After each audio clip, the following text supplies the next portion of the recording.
जय श्री राधे कृष्णा। दोस्तों, एक बार माता लक्ष्मी भगवान श्री हरि से पूछती हैं, हे प्रभु, मैं जानना चाहती हूँ कि क्या पृथ्वी लोक पर मनुष्य को पूर्व जन्म का भी कर्ज चुकाना पड़ता है और मृत्यु के बाद मनुष्य की आत्मा वह कौन कौन सी चीजें हैं जो साथ लेकर आती हैं तथा उन सभी का प्रभाव मनुष्य की मृत्यु के बाद किस तरह से रहता है, आप मुझे विस्तार से बताइए।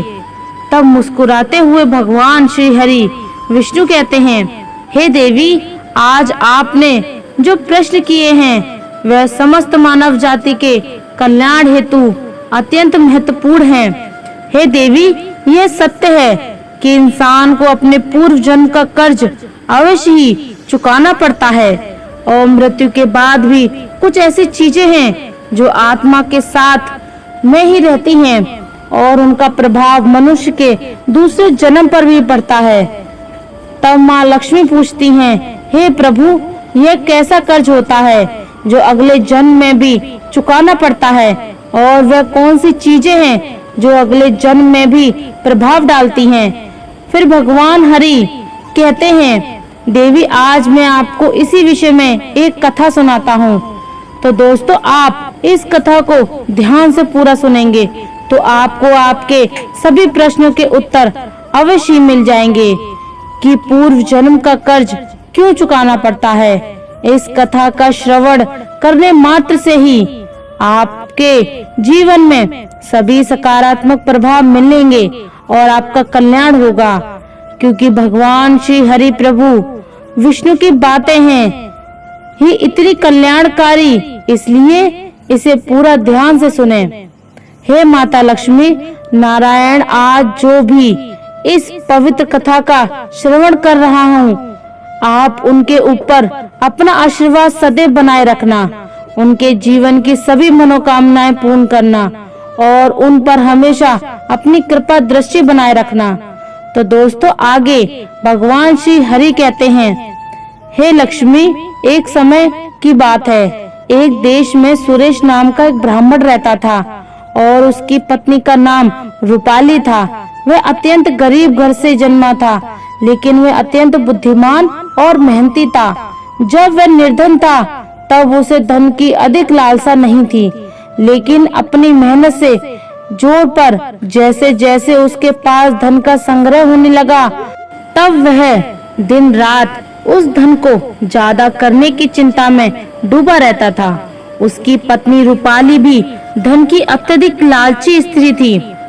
आप तो जानते ही हैं कि धन का लालच होता ही ऐसा ही है, चाहे किसी के पास कितने भी पैसे हो जाएं, लेकिन उसका मन नहीं करता, वह हमेशा लालच करता रहता है। सुरेश अब ऐसा सोचता था कि काश उसे कोई ऐसी युक्ति मिल जाए जो कुछ ही दिनों में धन में हजारों गुना वृद्धि हो जाए।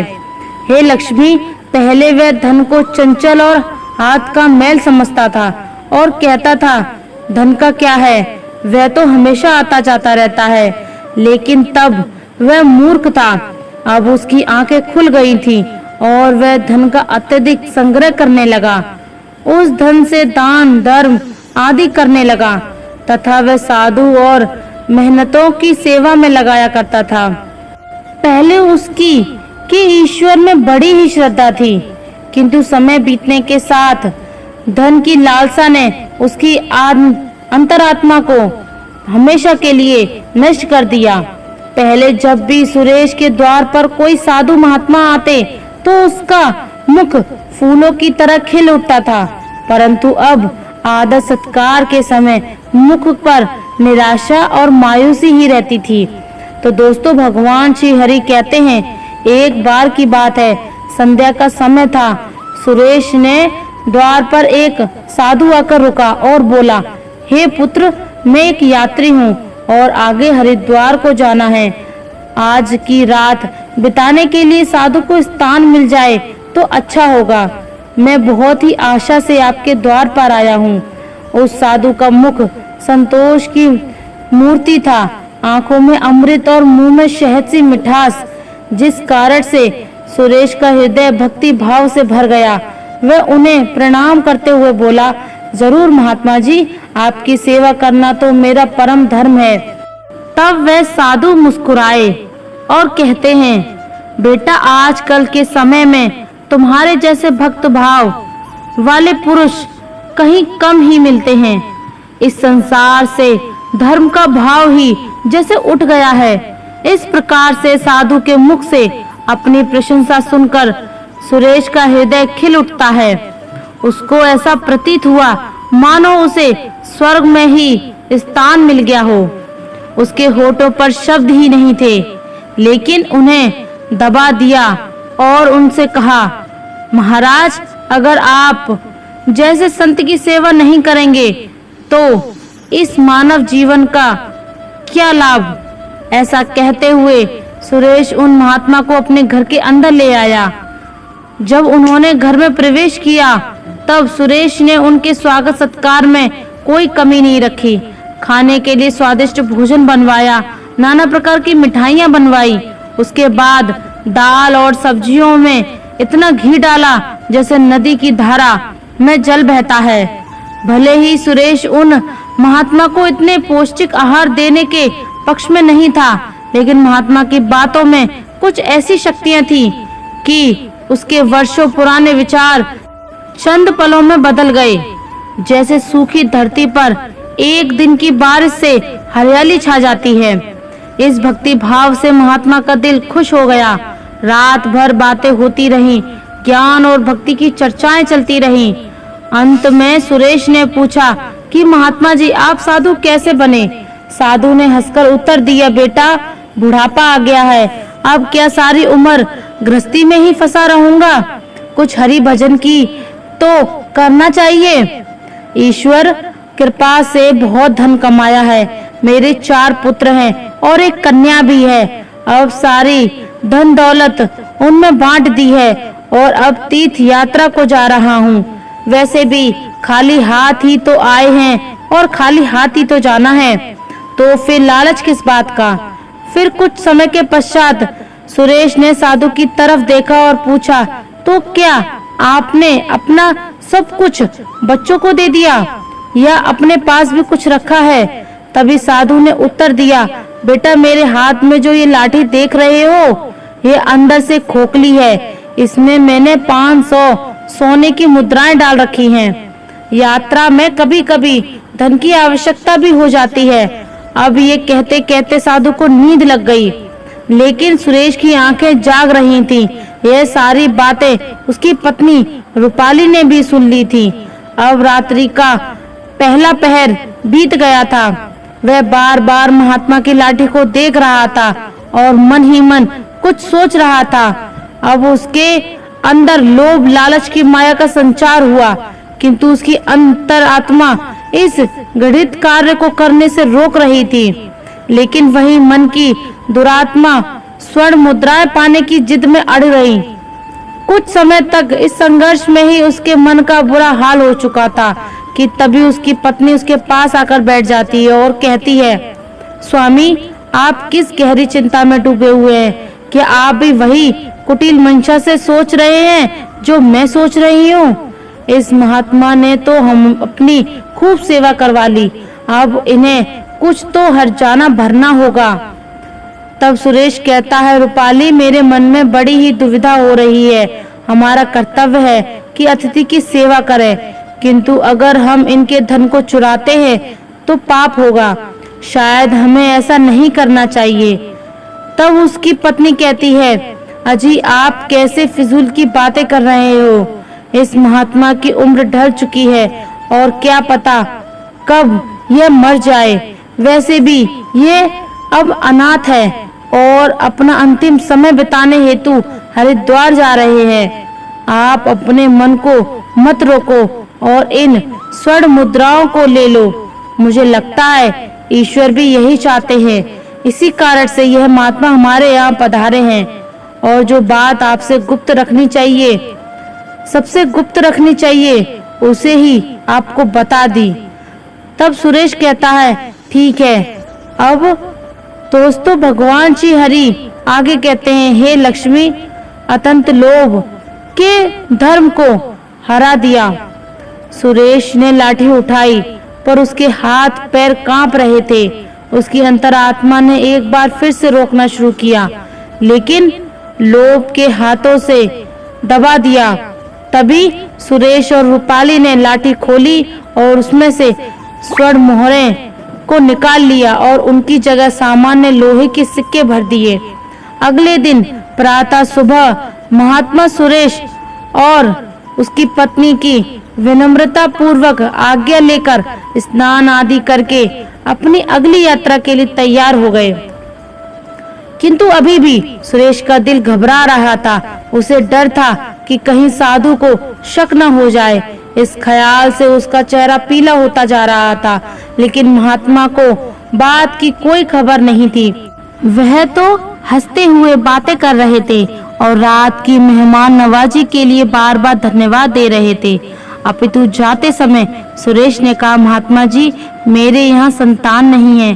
कृपया भगवान श्री कृष्ण से प्रार्थना करें कि उनकी जैसी ही हमारे यहाँ संतान हो जाए। वैसे तो हम पापी हैं, हमारी प्रार्थना का कोई असर नहीं हो सकता, किंतु आप तो महात्मा हैं, भगवान आपकी बात जरूर सुनेंगे। तभी मंद मंद मुस्कुराते हुए के साथ महात्मा ने उत्तर दिया, सुनेंगे या नहीं ये तो वही जाने, लेकिन मैं तुम्हें आशीर्वाद देता हूँ कि भगवान श्री कृष्ण तुम्हें संतान। इतना कहकर वह महात्मा वहां से चले गए। अब जैसे सुरेश के सिर से एक भारी बोझ झट गया था। उसे ऐसा लग रहा था महात्मा के जाने के साथ उसके दिल से एक पत्थर हट गया हो। किंतु वे दोनों पति पत्नी इस चोरी के फल से नहीं बच सकते थे। यह बात सुरेश का मन और मस्तिष्क भी अनुभव कर रहा था, परंतु वह इस चोरी के प्रकट होने से बहुत डरता था। चोरी का प्रकट होना प्रत्यक्ष था, किंतु उसका फल भविष्य के किसी पर्दे में चुपचाप छिपकर सही अवसर की प्रतीक्षा में था। मनुष्य वर्तमान समय के सामने भविष्य की परवाह नहीं करता है। वहीं दूसरी ओर जब वह महात्मा हरिद्वार पहुंचे तो उनका हृदय अत्यंत प्रसन्न हो गया। यहाँ साधु संतों को देखकर ऐसी प्रसन्नता हुई मानो उन्हें सभी देवताओं के साक्षात्कार दर्शन हो गए हों। उनका मन ईश्वर भक्ति में लीन हो गया। फिर अगले दिन उन्होंने इस मंदिर के मुख्य रसोइयों को बुलाकर कहा, यहाँ दर हेतु आने वाले सभी यात्रियों के लिए दान करना चाहता हूँ। यही एक इच्छा मेरी बाकी है। कृपया आप हमें बताइए कि सभी लोगों के भोजन, निवास और वस्त्र दान के लिए कितना खर्चा हो सकता है।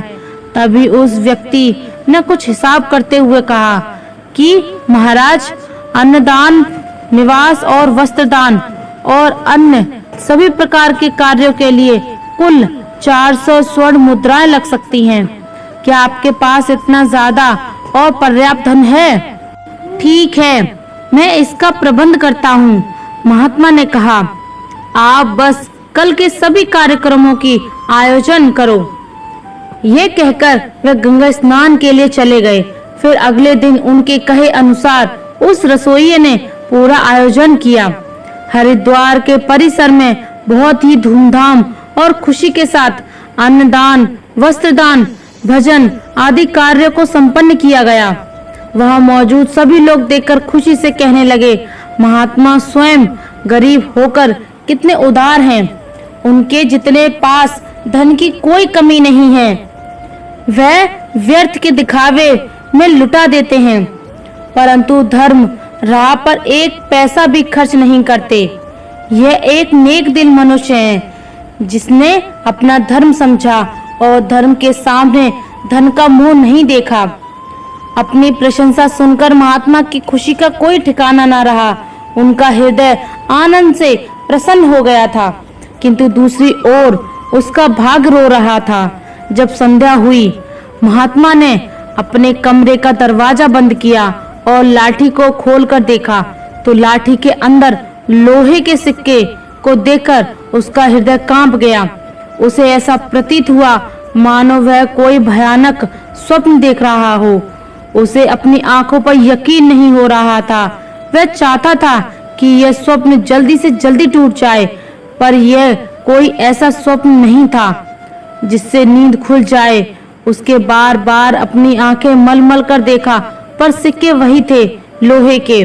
अब उस महात्मा को कुछ ही देर में रसोइयों को हिसाब करके उनका धन लौटाना था। उसने सोचा अब क्या होगा। अपमान की छवि उसकी आंखों के सामने खिंच गई। वह कहने लगा, हे प्रभु, आप मुझे क्षमा करें। महात्मा कांपते हुए खड़े हो गए। उन्हें अपमान का ख्याल अपमान से भी ज्यादा डरावना लग रहा था। अब उनमें ऐसे सहन करने की शक्ति नहीं थी। वह कुछ देर तक सोते रहे और उन्होंने अचानक से दरवाजा बंद कर लिया और साथ ही उम्मीदों के द्वार भी बंद हो गए। महात्मा ने चारपाई की रस्सियों को निकाला और उन्हें छत से लटका दिया। अब मौत दरवाजे पर खड़ी थी कि तभी महात्मा की अंतरात्मा ने उपदेश दिया। दिमाग ने भी सलाह दी कि यह तुम क्या कर रहे हो। आत्महत्या सबसे बहुत दंडनीय कर्म है। यह तो बहुत बड़ा पाप है, ऐसा मत करो। पर निराशा ने हर तरफ से हरा कर रख दिया। महात्मा का चेहरा मृत व्यक्ति की तरह सफेद हो गया था। तब उसने चारपाई पर खड़े होकर अपनी गर्दन में फंदा डाला और कांपते हुए पैरों से चारपाई को ठोकर मार दी। वह महात्मा फांसी पर झूल गया और उसकी मौत हो गई। अब जहां सुबह बहुत सुखपूर्वक और शांति थी, लेकिन किसे पता था कि शाम इतनी दुखद होगी। कुछ ही समय बाद यह घटना का चारों ओर फैल गई। यह सब देखकर उस रसोइये ने ही महात्मा का अंतिम संस्कार किया और फिर से भगवान का नाम लेकर अपने काम में लग गया। तो दोस्तों, भगवान श्री हरि आगे कहते हैं, हे लक्ष्मी, वह महात्मा तो मर गए, लेकिन उनका आशीर्वाद अभी भी जीवित था।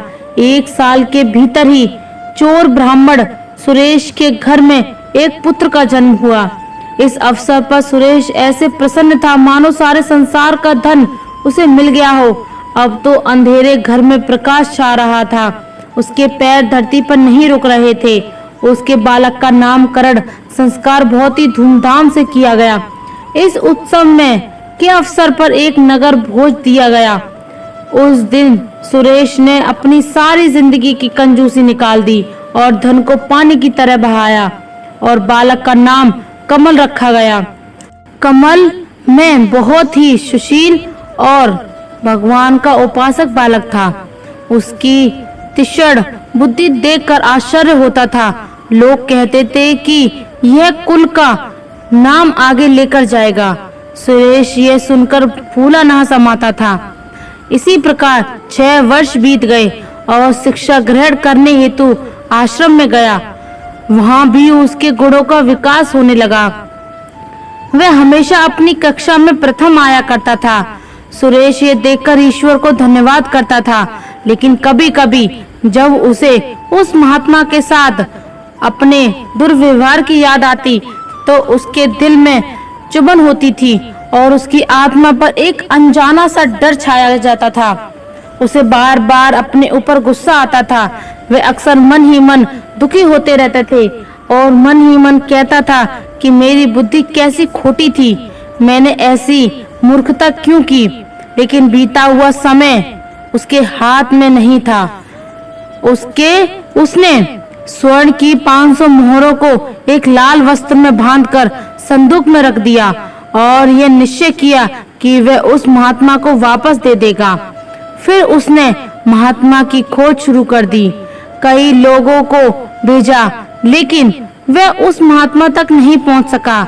इतना समय बीत गया कि अब सुरेश इस घटना को भूल गया, परंतु स्वर्ण मुद्राएं अभी भी एक लाल वस्त्र में लिपटी हुई रखी हुई थी, उस संदूक में पड़ी हुई थी। तो दोस्तों, भगवान श्री हरि आगे कहते हैं, हे लक्ष्मी, समय गुजरता गया और कमल 20 वर्ष का हो गया। साथ ही उसे एक बीमारी ने जकड़ रखा था और कमल के इलाज में काफी धन का खर्च हो रहा था। फिर एक दिन अचानक सुरेश अपनी पत्नी रूपाली और बेटे कमल के साथ दवाइयों के लिए निकल गया। वहां पहुंचकर वे एक सराय में ठहरे। वहां सुरेश को पता चला कि उनके बेटे कमल का व्यवहार साधुओं जैसा हो रहा है। उसके अंदर वैराग्य आ रहा है। वह दिन रात साधुओं के डेरे में समय बिताता है और जब भी किसी दीन दुखी या गरीब को देखता तो उसकी मदद करता था। इसे देखकर सुरेश बहुत परेशान होता था, पर वह कुछ नहीं कर पाता था क्योंकि कमल उसकी इकलौती संतान थी। उसका मुख देखकर सुरेश का क्रोध शांत हो जाता था।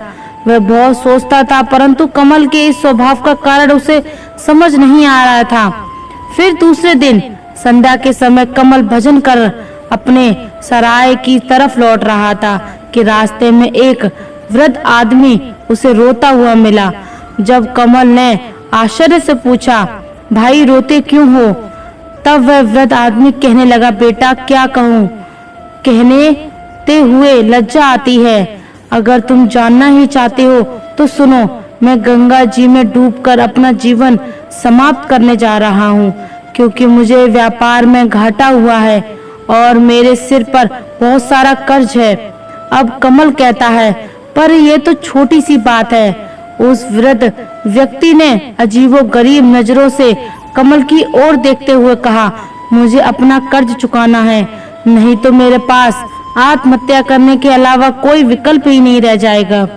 तब कमल कुछ देर तक चुप रहा। यह मौन उस वृद्ध व्यक्ति के लिए एक उम्मीद बन रहा था। उसके आंसू थम गए और फिर कमल ने पूछा कि महाराज, आपको कितने धन की आवश्यकता है? कृपया आप मुझे बताइए। दोस्तों, जब इंसान निराश हताश होता है तब उसे हर कदम पर उम्मीद नजर आती है।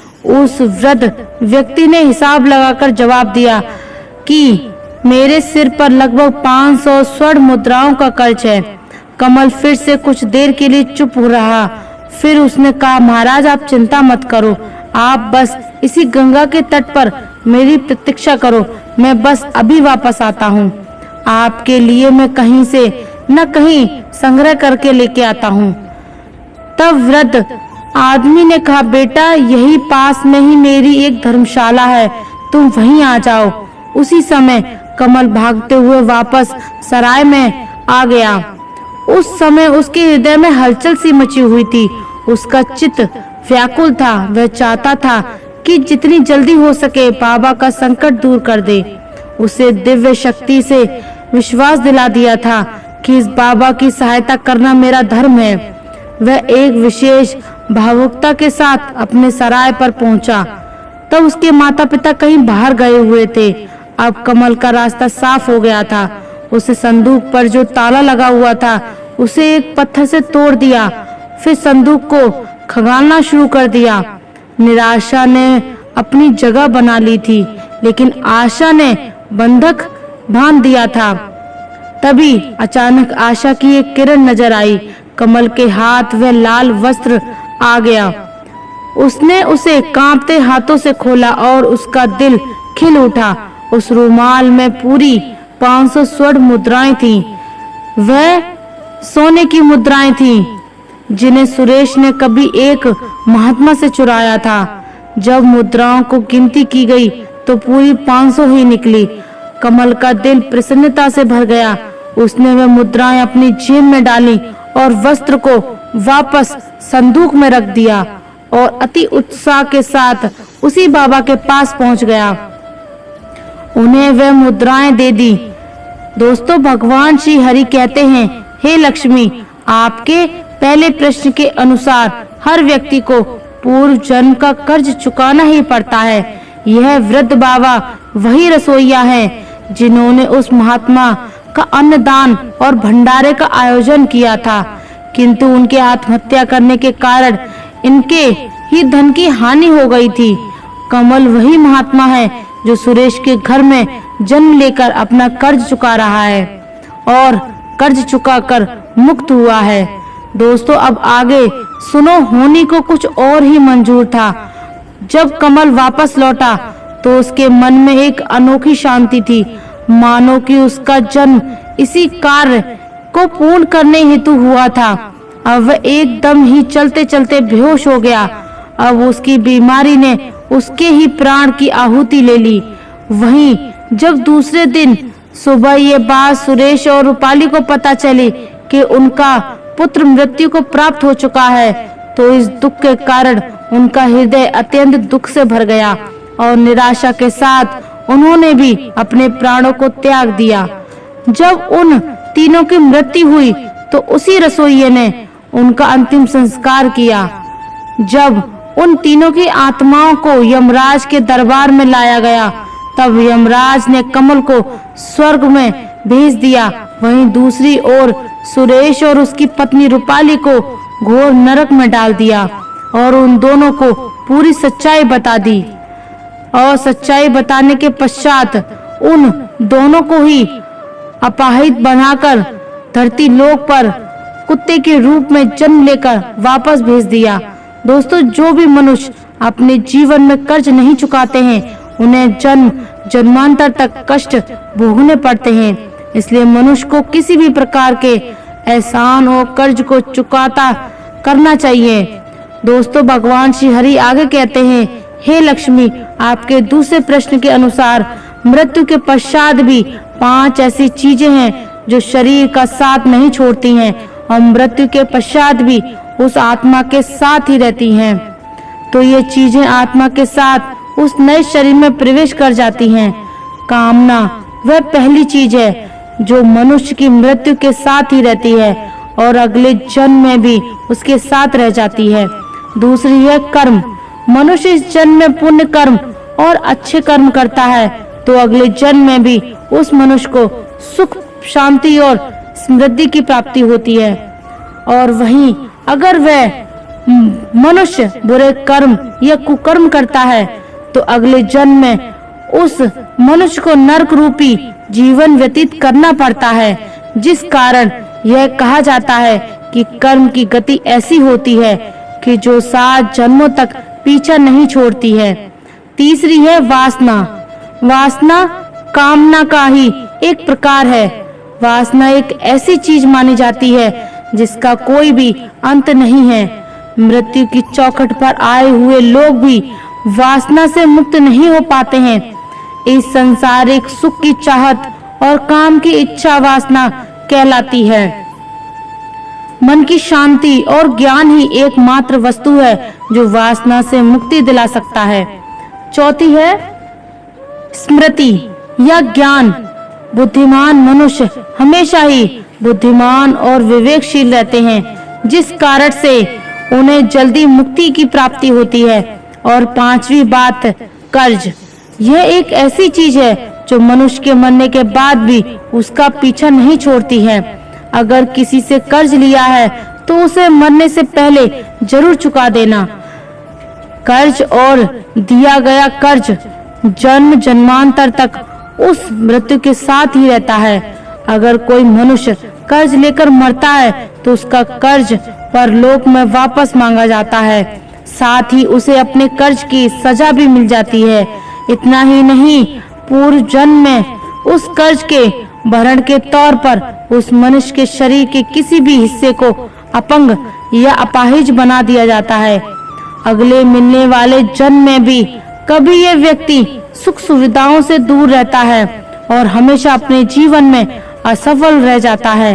अब मित्रों, आप ही देख लो, अगर हम किसी को पैसे दे देते हैं और जब वापस लेने का समय आता है तो वह हमारे साथ बुरा व्यवहार करता है या फिर हमारे साथ गलत करता है, तो यह उसकी कर्मों का फल है। माता लक्ष्मी भगवान श्री हरि से कहती हैं, हे प्रभु, आपने मुझे बहुत ही अच्छे तरीके से समझाया है। इंसान जैसा कर्म करता है, कुदरत या महात्मा उसे वैसा ही उसे लौटा देते हैं। हम जब क्रोधित होते हैं तब हमें पूरी दुनिया गलत नजर आती है। जब कोई हमारी बात नहीं मानता है तो क्रोध आता है, हमारी परेशानियां मिलने लगती हैं। क्रोध को काबू करना चाहिए, वरना घर परिवार और समाज के लोग हमसे दूर होने लगेंगे। क्रोध से बचने के लिए ध्यान करना चाहिए, शांत रहकर हालातों से को समझना चाहिए। लोगों को माफ करना सीखिए, इसलिए नहीं कि वो माफी के लायक हैं, बल्कि इसलिए कि आप शांति के लायक हैं। अकेलापन एक इशारा है उस कुदरत का कि वो कुदरत तुम्हें झूठे लोगों से बचाना चाहती है। सच्चाई तो ये है कि आपके अंदर ही आपकी सारी खुशियां छुपी हुई हैं, पर पता नहीं क्यों आप उसे लोगों को में ढूंढ रहे हो। आपको यह कभी पता नहीं चलेगा कि आप किस लायक हो जब तक कि आप खुद कोशिश नहीं करोगे। तुम्हारी सबसे बड़ी दौलत तुम्हारा वक्त है। जिसको भी दे रहे हो सोच समझ कर देना। प्रेम सिर्फ अपने काम से और ईश्वर से करो, क्योंकि ये दोनों आपको कभी धोखा नहीं देंगे। एक लकड़हारा जंगल में लकड़ियां काटने जाया करता था। उसी जंगल में एक फकीर की झोपड़ी थी। उस फकीर ने एक दिन उस लकड़हारे को अपने पास बुलाया और पूछा, मैं तुझे रोज देखता हूँ कि तू इस जंगल में लकड़ी काटता है, क्या कभी तूने आगे जाने की नहीं सोची? लकड़हारे ने कहा, मेरी 7 पीढ़ी यही लकड़ी काटती रही है और आगे का भी 7 पीढ़ी यही लकड़ी काटेगी। मुझे कहीं आगे नहीं जाना। इस पर उस फकीर ने कहा, थोड़ा और आगे जाओ, वहाँ चंदन की लकड़ियाँ हैं। लकड़हारा थोड़ा और आगे गया और उसे वाकई चंदन की लकड़ियाँ मिली और वह बहुत खुश हो गया। पहले वो रोज लकड़ियाँ काटने जाता था और वह हफ्ते में एक बार ही जाया करता था। वह बहुत पैसे वाला हो गया। कुछ समय बाद फकीर ने फिर से उसे रोका और उससे कहा, मैं कई दिनों से देख रहा हूँ तू चंदन की लकड़ियाँ लाता है, क्या कभी उससे और आगे गया है? इस पर लकड़हारे ने कहा, उससे आगे क्या करना है? चंदन की लकड़ियाँ तो सबसे श्रेष्ठ लकड़ियाँ हैं। फकीर ने इस पर कहा, अरे पागल, उससे थोड़ा आगे बढ़ जा, वहाँ चांदी की खजाने और खदाने। फिर लकड़हारा चांदी की खदानों में पहुंचा। अब वह और पैसे वाला बन गया। अब वह अपने साथ खंजर लेकर जाता और बहुत सारी चांदी भरकर लाता। धीरे धीरे समय बीतता गया। एक दिन फकीर उसे फिर मिला। अब उसने उससे और आगे जाने को कहा और कहा कि वहाँ सोने की खदान है। फिर वह आदमी धीरे धीरे अपनी जगह का सबसे बड़ा आदमी बन गया। उसके पास बहुत सुंदर घर हो गया जो महल की तरह था। कई साल बीत गए। एक दिन वह अपने रथ से कहीं जा रहा था। सामने वह फकीर आ गया। फकीर को देखते ही वो आदमी रथ से उतरा और उसे प्रणाम करके कहा, आप बहुत दिनों के बाद दिखे। उस फकीर ने कहा, लेकिन आज भी मैं तुझसे वही प्रश्न पूछता हूँ। उस आदमी ने उस फकीर की बात बीच में ही काटते हुए कहा, अब आप मुझसे कहीं ये नहीं कहेंगे कि आगे जाओ, क्योंकि मैं बहुत आगे चला गया हूँ। पृथ्वी का पूरा चक्कर काट लिया है। मैंने सोने से भी आगे हीरे जवाहरात की खदानें ढूंढ ली हैं। मुझे सब कुछ मिल गया है। मैंने जान लिया है कि आगे कुछ भी नहीं है।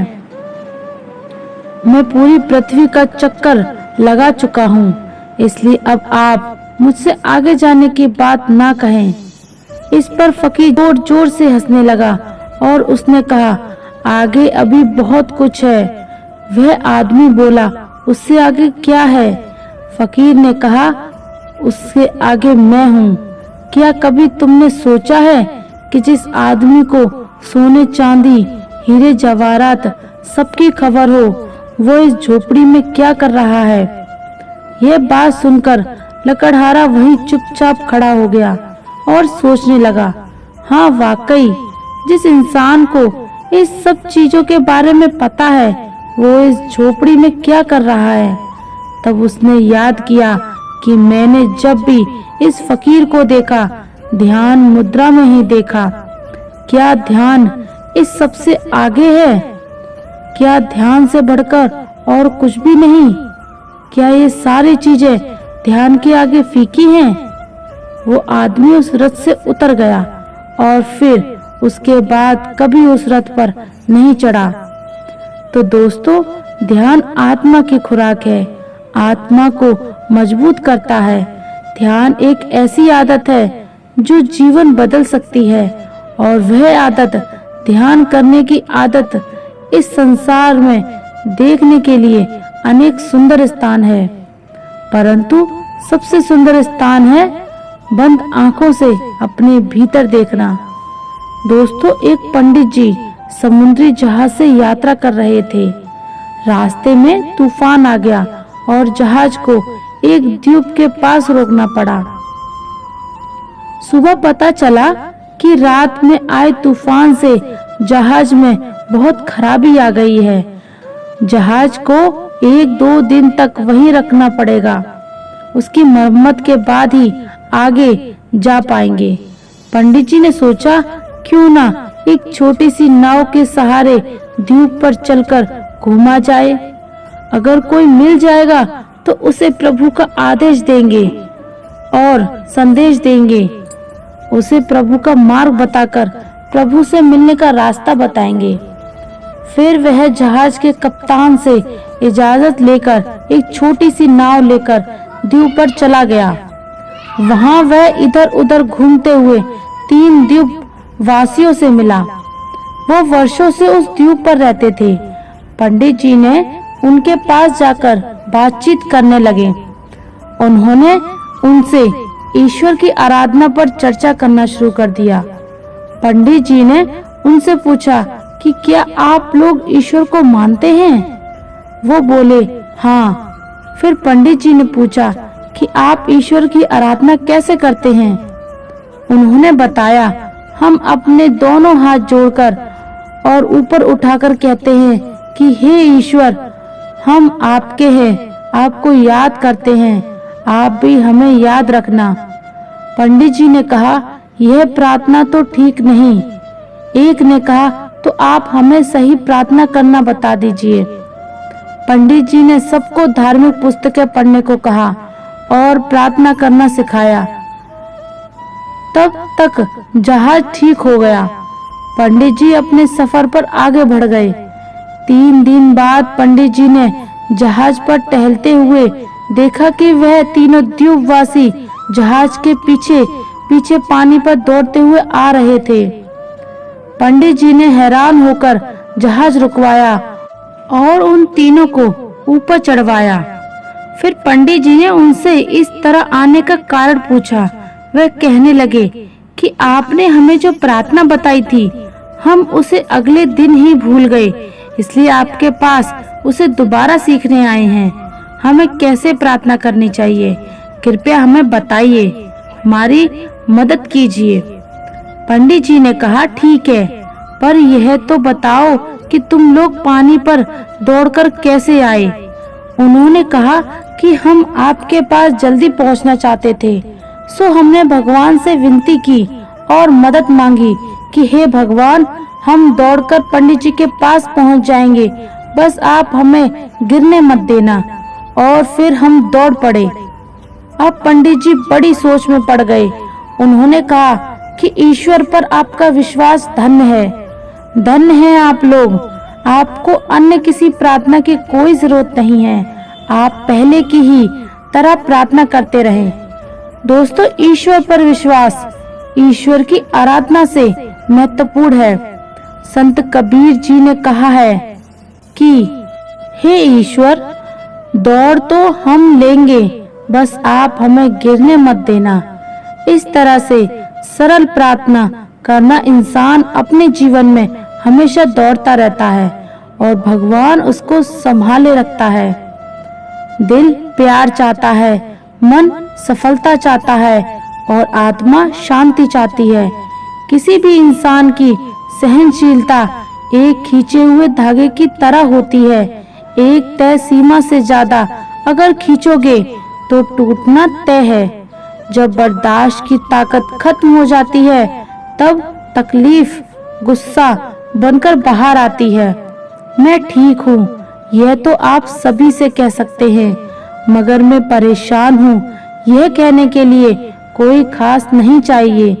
कमजोर कोई नहीं होता। दूरियां, बुराइयां कमजोर बना देती हैं और कुछ गलत लोग इसका फायदा उठाकर खुद को ज्यादा अक्लमंद समझने लगते हैं। जिंदगी में एक ऐसे इंसान का होना बहुत जरूरी है जिसको दिल का हाल बताने के लिए शब्दों की जरूरत ही ना पड़े। किसी के लिए स्मरण करना कठिन नहीं है, कठिन है ऐसे इंसान को ढूंढना जो स्मरण की कद्र कर सके। इंसान को कोई चीज इतना नहीं बदल सकती जितना उसके दिल पर लगे हुए घाव बदल सकते हैं। इंसान की इंसानियत उस वक्त खत्म हो जाती है जब उसे दूसरों के दुखों पर हंसी आने लगती है। रिश्तों को जोड़े रखने के लिए कभी अंधा, कभी बहरा तो कभी गूंगा होना पड़ता है। पर लोग अजीब होते हैं, बात पकड़ लेते हैं पर इंसान छोड़ देते हैं। बहुत सारे रिश्ते इसलिए भी खत्म हो जाते हैं क्योंकि एक सही बोल नहीं पाता और दूसरा सही समझ नहीं पाता। तन से सुंदर इंसान अपने भाग्य के कारण होता है और मन से सुंदर इंसान अपने सही कर्मों के कारण। मैंने एक चीज नोट की है, हर परिवार में एक ऐसा शख्स जरूर होता है जिसको सबने दुख का एहसास होता है, जिसे सबके दुख अपने से लगते हैं। वह हर किसी को सहारा देता है, लेकिन जब वह दुख में होता है तो उसका कोई सहारा नहीं होता और वह बिल्कुल अकेला रह जाता है। बनावटी लोगों से संभल कर रहना, ये पहले रो रो के आपके दुख दर्द पूछेंगे, फिर हंस हंस के जमाने वालों को बताएंगे। फिर इंसान झूठ बोलने की कला को जानता है। वो जिंदगी भर गैरों को खुश रख सकता है लेकिन अपनों को कभी खुश नहीं रख पाएगा। कोई तारीफ करे तो तुरंत नाचने मत लग जाना, क्योंकि याद रखना तारीफ के पुल के नीचे मतलब की नदी बहती है। भगवान मौत दे दे पर ऐसी जिंदगी किसी को ना दे जिसे जीने के लिए हर रोज तड़पना पड़े। परवाह करने की आदत ने परेशान कर दिया। अगर बेपरवाह होते तो बहुत सुकून होता। जिंदगी में ज्ञानी और अज्ञानी दोनों को समझाया जा सकता है, लेकिन स्वाभिमानी को कभी नहीं समझाया जा सकता। उसे तो केवल वक्त ही समझाता है। दूर हो जाना चाहिए ऐसे लोगों से जो गलत होते हुए भी आपको अपनी बातों से दबाना चाहते हैं। ज्यादा समझदार और मूर्ख में कोई फर्क नहीं होता, क्योंकि ये दोनों किसी की नहीं सुनते। मुश्किलों को कुछ इस तरह से टक्कर दो कि जीतो तो भी इतिहास रचो और हारो तो भी इतिहास रचो। आमदनी कम हो तो खर्चों पर काबू रखिए, और अगर जानकारी कम हो तो लफ्जों पर काबू रखिए। प्यार आपका बिल नहीं चुका सकता और पैसा कभी धोखा नहीं देता।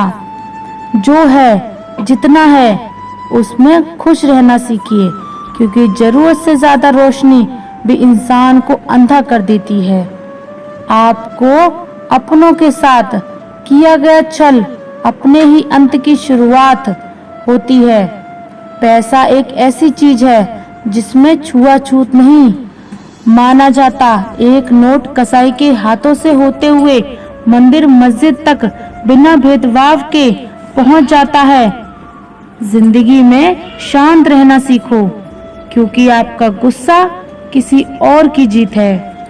हर वह शख्स नफरत के काबिल है जो दिमाग चलाकर रिश्तों की हत्या करता है। दुख का सबसे बड़ा कारण ही यही है कि सच्चे इंसान को लोग समझते नहीं और गलत इंसान को लोग परख नहीं सकते। मेहनत का फल और समस्या का हल हमेशा वक्त आने पर ही मिलता है। लोग हमारा उस वक्त यकीन तोड़ते हैं जब हम खुद से भी ज्यादा लोगों पर भरोसा कर लेते हैं। सच भी कभी कभी बेबस सा नजर आता है। जहाँ चार झूठे हों वहाँ सच्चा हार ही जाता है। चारपाई कमाने के चक्कर में इंसान कब बूढ़ा हो गया और खुद चारपाई पकड़ लेता है, पता ही नहीं चलता। कर्मों के खेल से कौन बचा है? जिसने जैसा करा है उसने वैसा भरा है।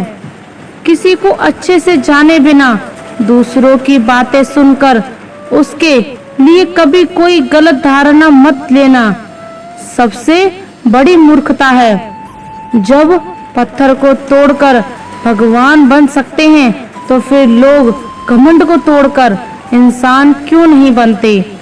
जो नायक होता है वह दुश्मनों से लड़ता है और जो नालायक होता है वह हमेशा अपनों से लड़ता है। रिश्तों का गलत इस्तेमाल कभी मत करना, क्योंकि अच्छे लोग जिंदगी में बार बार नहीं आते। जिंदगी में ये दो बातें हमेशा याद रखना। गुस्से में कोई फैसला मत लेना और ज्यादा होने पर किसी से कोई वादा मत करना। सबका हमदर्द बनने वाले इंसान को ही उसके दुख में कोई हमदर्द नहीं मिलता। इंसान से गलती हो जाए तो सुधर सकती है, लेकिन अगर इंसान ही गलत हो जाए तो वह कभी नहीं सुधरता। अपनी जिंदगी में लोगों को इतना भी हक मत दो कि कोई भी आकर आपको तोड़कर चला जाए। कुछ लोग शर्मिंदा होने पर माफी नहीं मांगते, बल्कि वह तो इसलिए माफी मांग लेते हैं क्योंकि आपको उनकी सच्चाई का पता चल गया है। हर उस जगह से खुद को हटा दो जहां आपकी कीमत ना हो। शब्द उतने ही बाहर निकालने चाहिए जिन्हें आप वापस भी लेना पड़े तो खुद को तकलीफ ना हो। नीयत उसी की ठीक रह सकती है जिसका दिमाग खुद के काबू में हो। जो लोग आपकी कदर नहीं करते उनके लिए मौजूद ना रहना भी एक स्वाभिमान की निशानी है। कई बार आपको सामने वाले इंसान के बहाने सुनने की जरूरत नहीं पड़ती, क्योंकि उनके कर्म ही पहले से ही उनकी सच्चाई आपको बता चुके होते हैं। दुआ लगे या ना लगे, लेकिन बद्दुआ जरूर लगती है। उस इंसान के पीछे कभी मत भागना जिसे तुम्हें आगे और भी लोग नजर आते हैं। रिश्ता कभी किसी तीसरे की वजह से खराब नहीं होता, बल्कि रिश्ता तो तब खराब होता है जब अपना ही बेईमानी करता है। सोच का अंधेरा रात के अंधेरे से ज्यादा खतरनाक होता है। कुछ लोगों को कभी माफ नहीं करना चाहिए, फिर चाहे रिश्ते टूट जाए या कोई साथ छोड़ जाए।